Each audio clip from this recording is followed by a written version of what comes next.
You're listening to HowStreet.com radio, available online at TalkDigitalNetwork.com. Welcome to HowStreet.com radio, the online source for market opinions. Here is Jim Goddard. My guest is Mark Leibovit, editor and publisher of the Leibovit VR newsletters, also known as VRTrader.com. He's speaking to us from Arizona. Welcome back to the show. Glad to be here, Jim. Mark, how would you describe what happened on the stock markets today? A bit of a meltdown? I wouldn't go that far. The Dow was only off about 32 points, so it's sort of just treading water here. The last couple 3 days, we've had a little bit of a Thanksgiving turkey shoot rally. I think I've been referring to that in our previous commentary and in my newsletters. Traditional bounce just before and after around U.S. Thanksgiving holiday.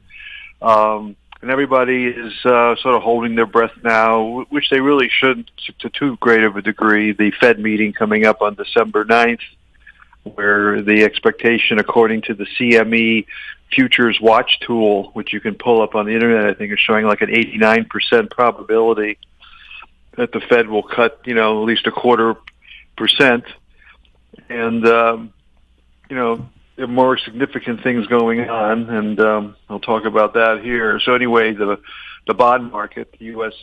20, 30-year bond market is really, more important than what the Fed does, because the Fed is, as you know, just short-term rates.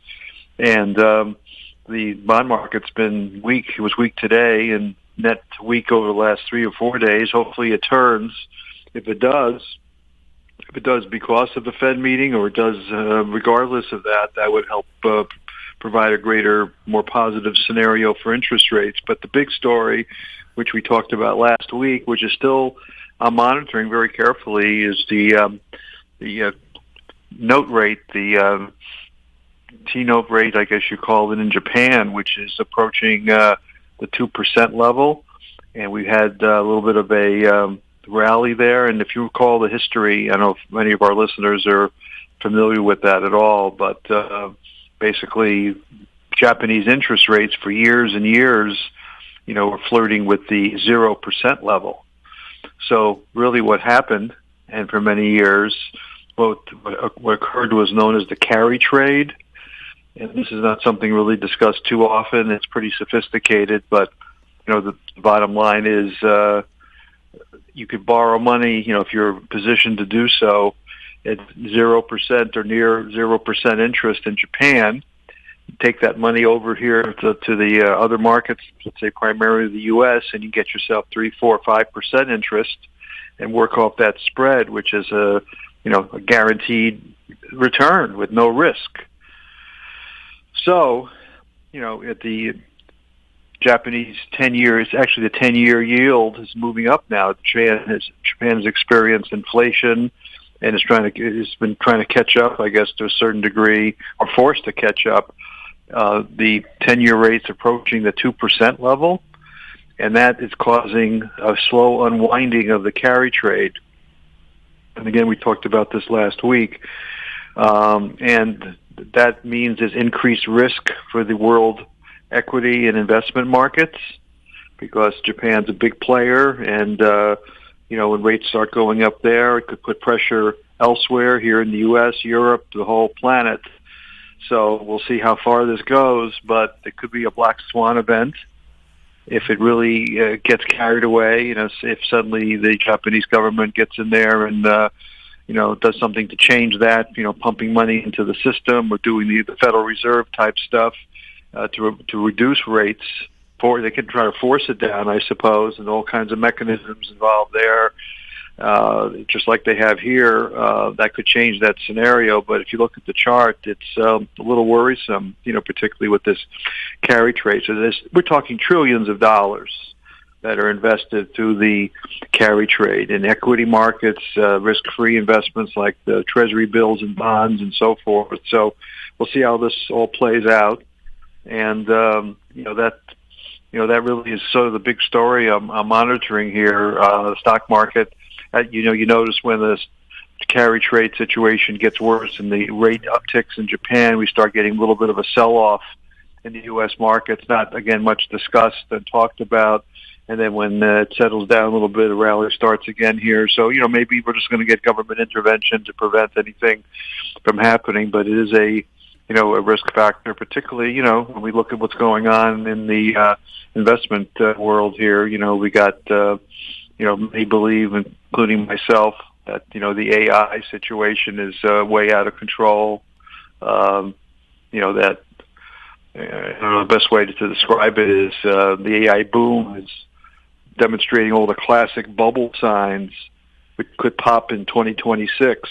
And that could particularly happen if interest rates do go up versus going down.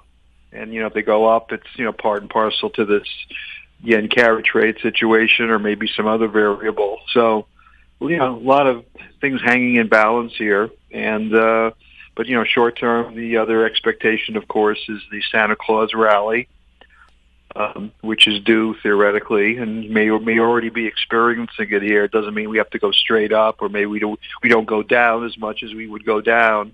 But there tends to be some optimism, Jim, this time of year. So, and then of course I'm going to be waiting for early January when we start looking at the January barometer and see how the early warning system comes out, how the first few days in the month of January play out in terms of forecasting the year ahead. So a lot of interesting, this is an interesting time frame, but, coming up now, with Christmas and New Year's, this 2-week period where most traders, investors, well, there's always traders around, but many have just taken off. Volume is going to be light. And I think most of the smart money managers out there lightened up and took a lot of profits here in November before December to lock in, their gains for the year, as many are compensated, based on their returns for the year. So that explains why we saw some pullbacks in some of the bigger names, the last few days. In fact, even Apple Computer was down 3-4 points today. So, it's really sort of a watch and wait game here, what the market will do into the new year, whether we'll surge here. And, there's a lot of pressure to keep the market up.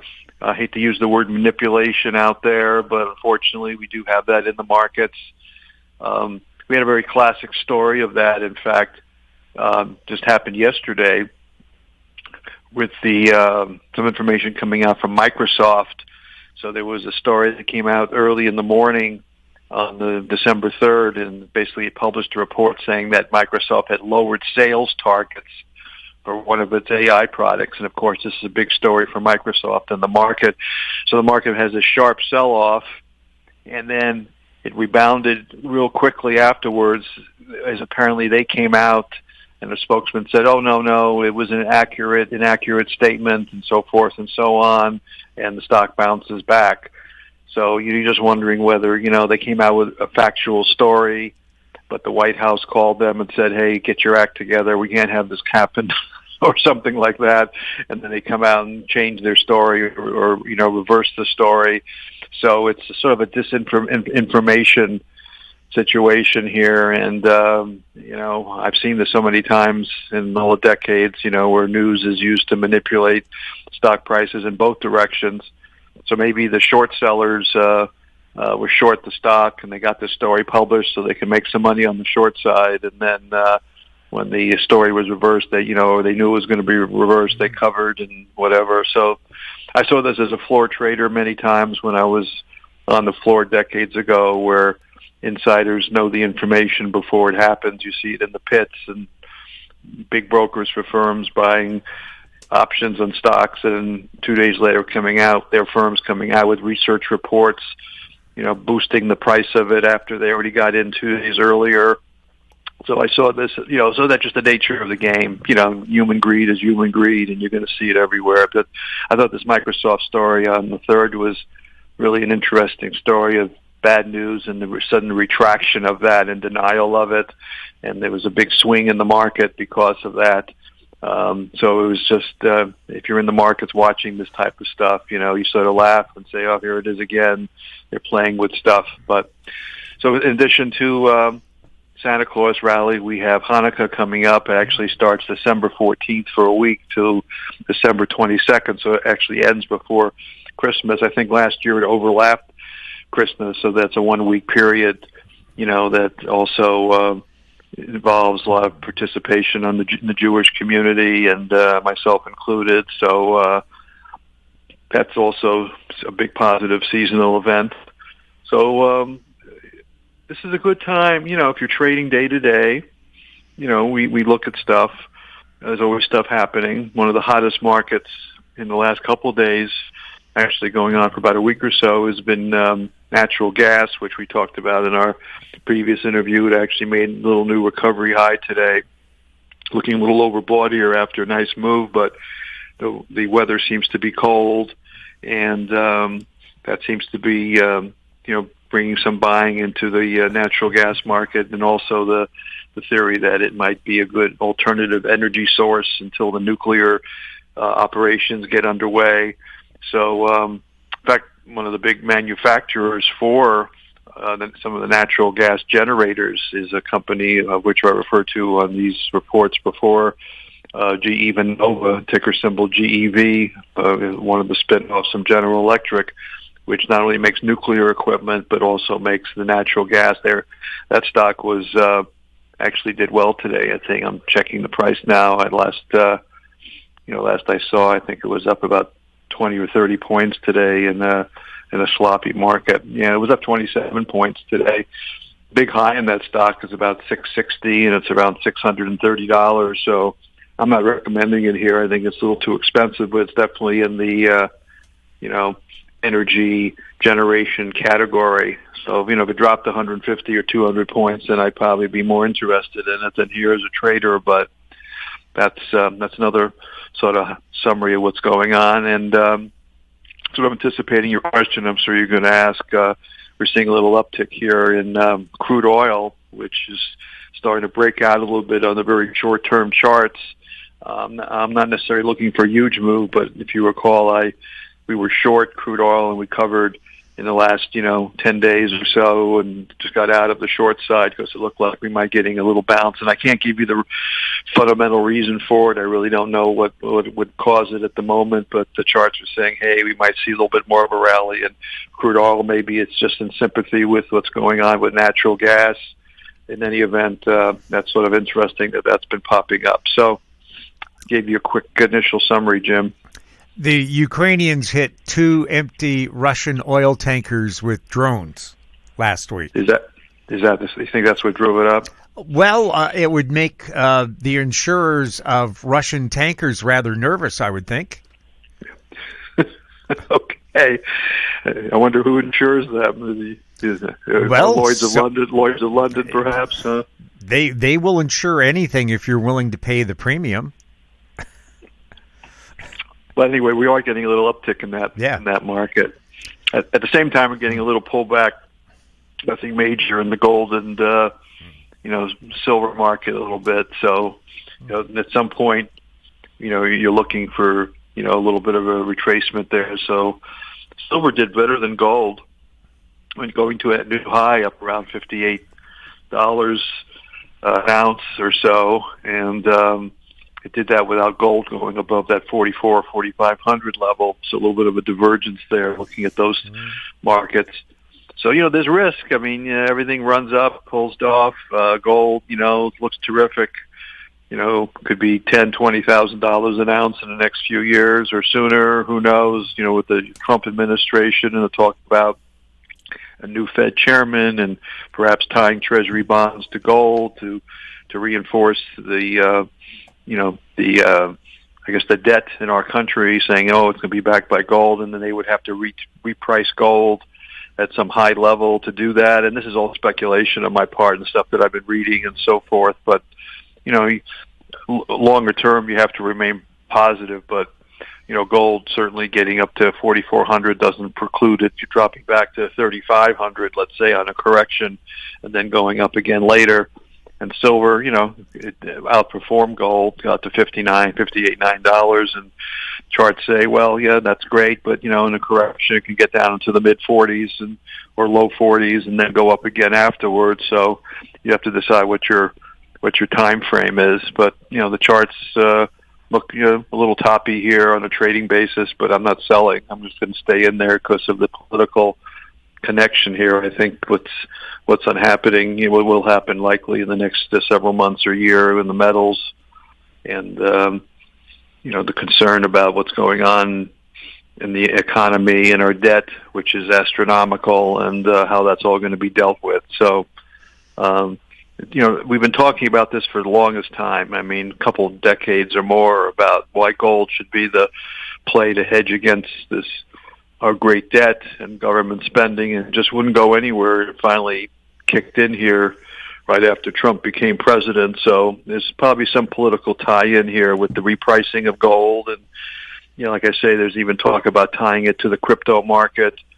So a lot of interesting stuff going on there. It's, really game-changing stuff, things that we haven't seen since Nixon took us off the gold standard in 1971. So we'd be getting those type of dramatic announcements or events perhaps going forward. So just good market to stay on top of. We'll have more with Mark Leibovit right after this.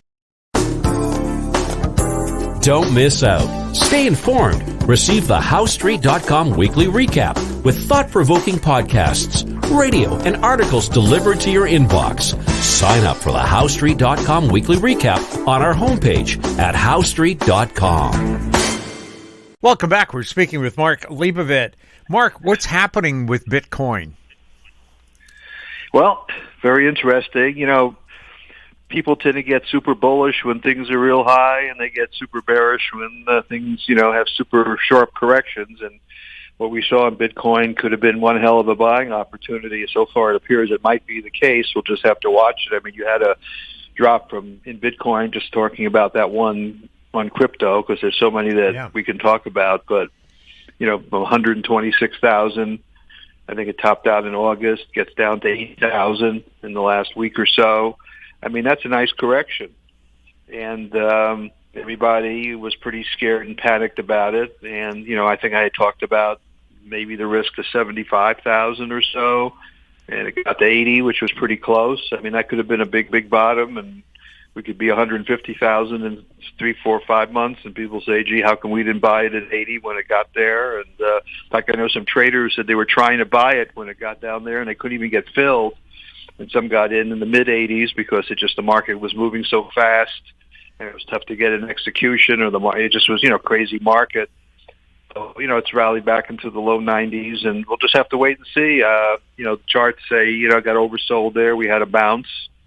And, as a trader, you just have to make a decision. Are you in it for that big move, or is it going to go back through the 80 and drop into the 70s or even a lot lower next year? And it's just a trading comment depending on what your time frame is. But I think what history has taught us, since Bitcoin has been created, in the last 14, 15 years, is that these sharp super corrections tend to be buying opportunities.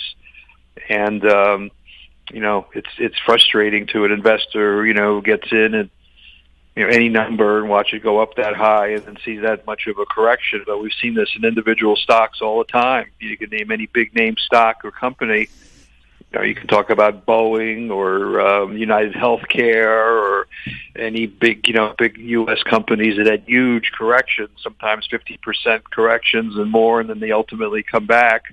So it depends, what kind of stomach you have and how much money you may have invested in that. But as far as Bitcoin is concerned, I have to remain basically positive, but I'm taking a multi-year perspective, as we always do with this thing. You trade it. I mean, we have it on our list. We have a blockchain letter. And if you recall, I sold all my Bitcoin and all our, crypto stocks. I think it was on November 2nd. Said go to cash because the market looked like it was going to correct. I didn't think it was going to correct as much as it did, but we went to cash, and I got a lot of positive input on that. How the hell did you get out and anticipate that type of thing? And then after it dropped here, we started nibbling again. So we have some small positions in our blockchain letter, taking advantage of the sell-off. But getting back to my overall perspective, U.S. government creating a Bitcoin reserve and, Trump's pro-crypto attitude. And, again, there's still some legislation that's pending in Congress.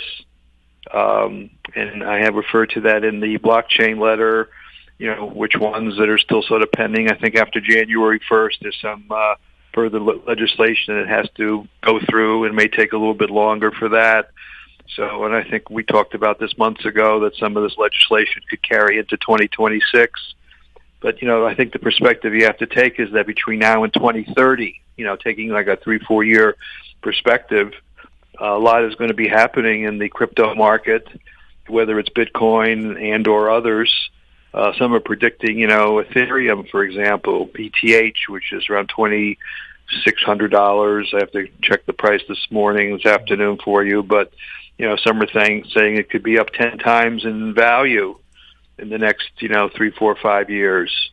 So if that's the case, you have to consider, how much you want to allocate and what your time frame is, and perhaps consider dollar cost averaging into that market. Now, I understand people like Berkshire Hathaway, Warren Buffett, and a lot of very smart people think that crypto and Bitcoin are worthless, and you shouldn't even touch that market. And, I'm not going to argue with these smart people, but, in the meantime, there's a lot of trading that goes on and opportunity in the meantime, whether they're ultimately right and Bitcoin goes to zero and we find out 5 years from now that it was worthless. But in the meantime, talk to the people that paid, a few $100s for Bitcoin or less and watched it go to 126,000 and wonder, well, that may have been true, but look at all the money that was made in the meantime. So even when the tulip mania, back in the 16th century or whatever, a lot of money was made in tulips, even though it busted and went to zero ultimately. So my website is VR Trader, and we try to, take advantage of some short-term moves, and we just, play the markets. Anyway, I sort of a long-winded response here on the Bitcoin. Basically, overall positive, but, if you're a trader and it, comes back through 80,000, the recent low, then we have to look at where's the next big support level. But more than likely, the fact that we start nibbling down here, we may decide to take some profits.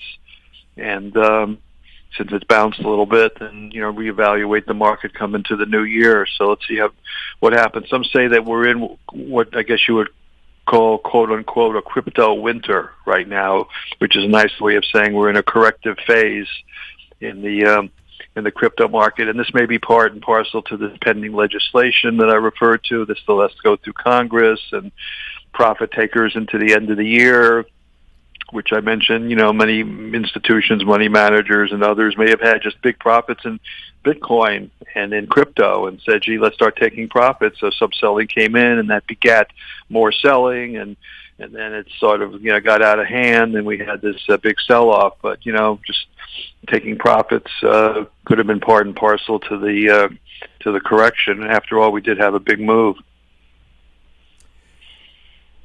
Is there such thing as a safe haven if the market corrects? And we're told because the bubble caused by AI is so big, if it's a crash, it'll be probably the biggest ever.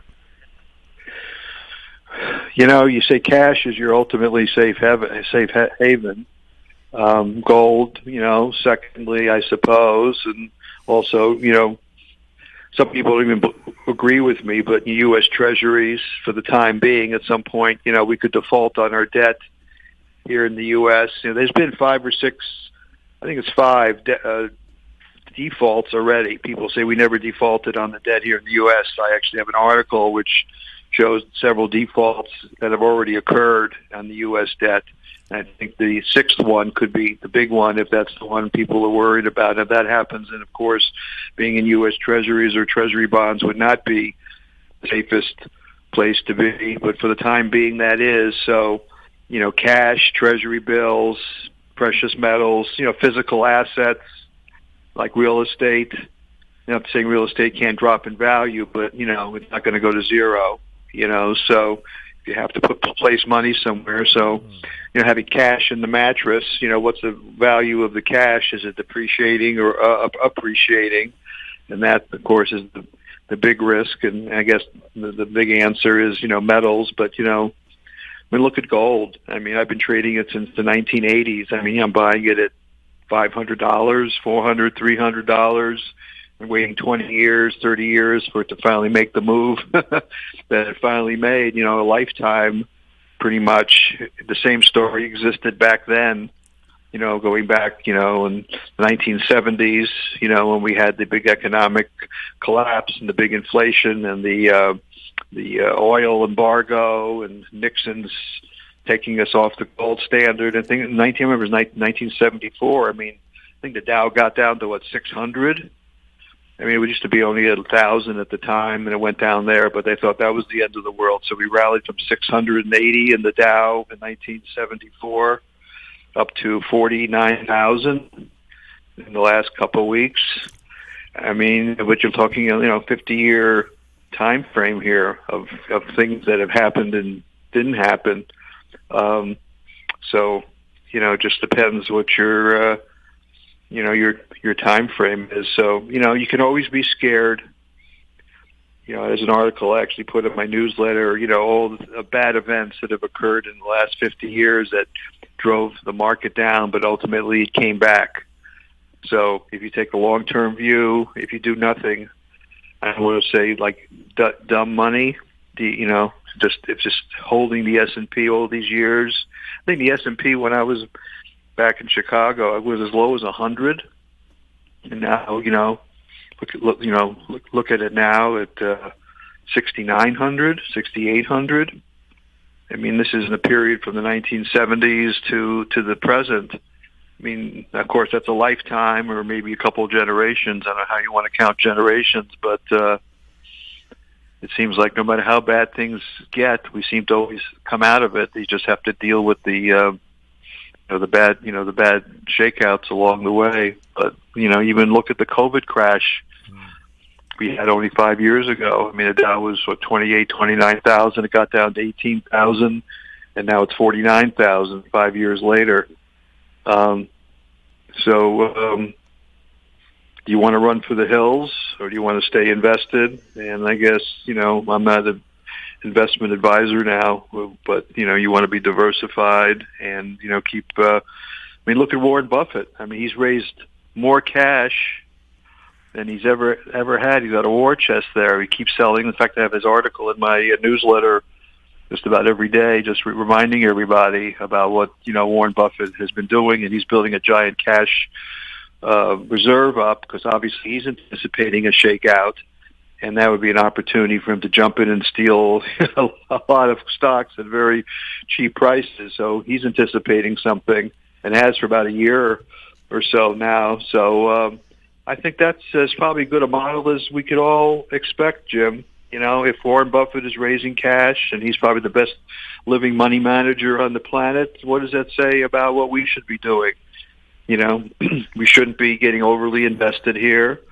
And if anything, you keep your money safe in money markets or in treasury bills, or if you think gold is a good hedge and real estate and other things, and keep a lower, exposure to the stock market, moving forward here and just see how things play out. I mean, it's tough to be super bullish on stocks when we've seen the type of advance we've had, and there's some, just technical work says we're overdue for more of a correction. So it might come next year. Likely it'll come next year, but we may see another push higher here with the Santa Claus rally and Hanukkah and all this stuff into the new year first. So we take it a day at a time. I'm trying to stay as optimistic as I can, but there's, the old expression, if there's a bull market, we'll find it somewhere. And I think Jim Cramer is notorious for creating that expression. Well, we've been making some money in gold and silver and natural gas, for example. And,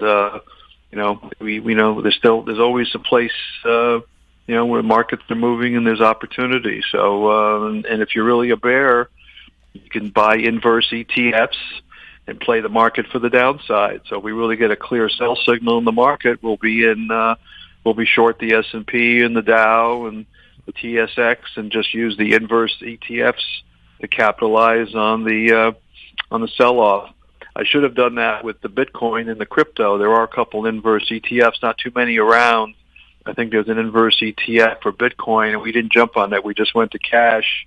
But in hindsight, we could have played the short in Bitcoin using that in ETF. So the same thing applies to the stock market. We should be able to profit. And if Warren Buffett's right and we start that correction, we should be able to make money on the downside. Or if everyone's running for the hills, maybe it's time to buy the hills. That's what Warren Buffett wants to do. Hills of cash, mountains of it. Yeah. Mark, always fun chatting with you.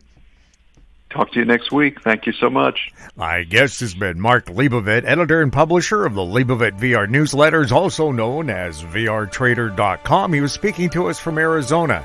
If you have any questions for Mark or for any of our guests, you can send them to info@housestreet.com. Our YouTube channel is Talk Digital Network. Find us on X @HoweStreet. We're also on Facebook. I'm Jim Goddard. Thank you for listening. Comments made on HoweStreet.com radio are an expression of opinion only and should not be construed in any matter whatsoever as recommendations to buy or sell any financial instrument at any time. Available online at TalkDigitalNetwork.com. HoweStreet.com radio is a production of House Street Media Incorporated.